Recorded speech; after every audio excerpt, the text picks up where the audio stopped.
ಎಲ್ಲರಿಗೂ ನಮಸ್ಕಾರ. ಮೈಸೂರು ಅರಮನೆಯಲ್ಲಿ ನವರಾತ್ರಿಯ ಅಷ್ಟೂ ದಿನವೂ ಖಾಸಗಿ ದರ್ಬಾರ್ ಜೊತೆಯಲ್ಲಿ ವಿವಿಧ ಪೂಜೆಗಳನ್ನು ಧಾರ್ಮಿಕ ವಿಧಿ ವಿಧಾನದಂತೆ ನಡೆಸಲಾಗುತ್ತದೆ.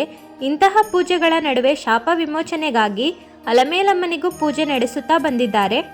ಹಾಗಾದರೆ ಅಲಮೇಲಮ್ಮ ಯಾರು, ಆಕೆಗೆ ಏಕೆ ಪೂಜೆ ಮಾಡುತ್ತಾರೆ ಎಂಬ ಪ್ರಶ್ನೆ ಹೆಚ್ಚಿನವರನ್ನು ಕಾಡಬಹುದು. ಆದರೆ ಮೈಸೂರು ಭಾಗದಲ್ಲಿ ಮೈಸೂರು ಮಹಾರಾಜರು ಮತ್ತು ಅಲಮೇಲಮ್ಮನ ಬಗೆಗೆ ಗೊತ್ತೇ ಇರುತ್ತದೆ. ಹೊರಗಿನ ಹೆಚ್ಚಿನ ಜನಕ್ಕೆ ಇದು ಅರಿವಿಗೆ ಬಂದಿರುವುದಿಲ್ಲ. ಇಷ್ಟಕ್ಕೂ ಅಲಮೇಲಮ್ಮನಿಗೆ ಏಕೆ ಪೂಜೆ ನಡೆಯುತ್ತದೆ ಎಂಬುದನ್ನು ನೋಡುವುದಾದರೆ ಅದಕ್ಕೊಂದು ಚಾರಿತ್ರಿಕ ಹಿನ್ನೆಲೆ ಸಿಗುತ್ತದೆ. ಅದು ಏನೆಂದರೆ, ವಿಜಯನಗರದ ಅರಸರ ಪ್ರತಿನಿಧಿಯಾಗಿ ಶ್ರೀರಂಗಪಟ್ಟಣ ಪ್ರದೇಶವನ್ನು ಆಳುತ್ತಿದ್ದ ರಾಜ ಶ್ರೀರಂಗರಾಯನ ಪತ್ನಿಯೇ ಅಲಮೇಲಮ್ಮ.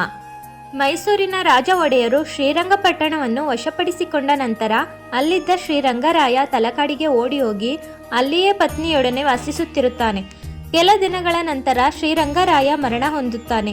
ಆ ಸಮಯದಲ್ಲಿ ನವರಾತ್ರಿ ಉತ್ಸವಕ್ಕೆ ಶ್ರೀರಂಗನಾಥ ಸ್ವಾಮಿಯನ್ನು ಅಲಂಕರಿಸಲು ತಲಕಾಡಿನಲ್ಲಿದ್ದ ಅಲಮೇಲಮ್ಮನಿಗೆ ಅವಳಲ್ಲಿದ್ದ ಒಡವೆಗಳನ್ನು ತಂದು ತಮಗೊಪ್ಪಿಸುವಂತೆ ರಾಜಾಜ್ಞೆ ಮಾಡಲಾಗುತ್ತದೆ. ಆದರೆ ಅಲಮೇಲಮ್ಮ ರಾಜಾಜ್ಞೆಯನ್ನು ತಿರಸ್ಕರಿಸುತ್ತಾಳೆ. ಆಗ ಆಕೆಯಿಂದ ಬಲವಂತವಾಗಿ ಒಡವೆಗಳನ್ನು ಕಿತ್ತುಕೊಂಡು ಬರುವಂತೆ ರಾಜ ಒಡೆಯರು ಅಪ್ಪಣೆ ಮಾಡುತ್ತಾರೆ. ಆಗ ರಾಜಧಾನಿ ಶ್ರೀರಂಗಪಟ್ಟಣದಿಂದ ರಾಜಭಟ್ಟರು ಅಲಮೇಲಮ್ಮ ವಾಸಿಸುತ್ತಿದ್ದ ತಲಕಾಡಿನತ್ತ ಹೊರಡುತ್ತಾರೆ.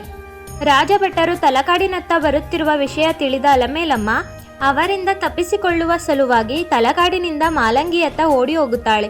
ಆದರೆ ರಾಜಭಟ್ಟರು ಅವಳ ಬೆನ್ನಟ್ಟುತ್ತಾರೆ. ಆಗ ಅವಳಿಗೆ ಅವರಿಂದ ತಪ್ಪಿಸಿಕೊಂಡು ಮುಂದೆ ಸಾಗಲು ಸಾಧ್ಯವಾಗಲಿಲ್ಲ. ಬೇರೆ ದಾರಿ ಕಾಣದೆ ಆಕೆ ಕೋಪದಿಂದ ಮಾಲಂಗಿ ಮಡುವಾಗಿ ತಲಕಾಡು ಮರಳಾಗಿ ಮೈಸೂರು ಅರಸರಿಗೆ ಮಕ್ಕಳಾಗದಿರಲಿ ಎಂಬ ಶಾಪ ನೀಡಿ ತನ್ನಲ್ಲಿದ್ದ ಒಡವೆ ಗಂಟನ್ನು ಉಡಿಯಲ್ಲಿ ಕಟ್ಟಿಕೊಂಡು ಮಾಲಂಗಿ ಸಮೀಪದ ಕಾವೇರಿ ನದಿಗೆ ಹಾರಿ ಪ್ರಾಣ ಬಿಡುತ್ತಾಳೆ.